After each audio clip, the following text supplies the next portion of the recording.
দাঁত দেখে বয়স নির্ধারণ করে আমাদের দেশে, এটা কি ঠিক নাকি বেঠিক? কি বলেন আপনারা? এটা ঠিক।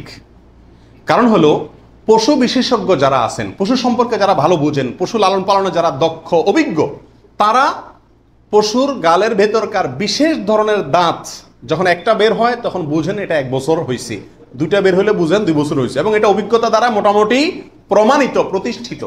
যার কারণে ওইটার উপরে নির্ভর করে বছর নির্ধারণ করা, নির্ণয় করা কি আছে সঠিক।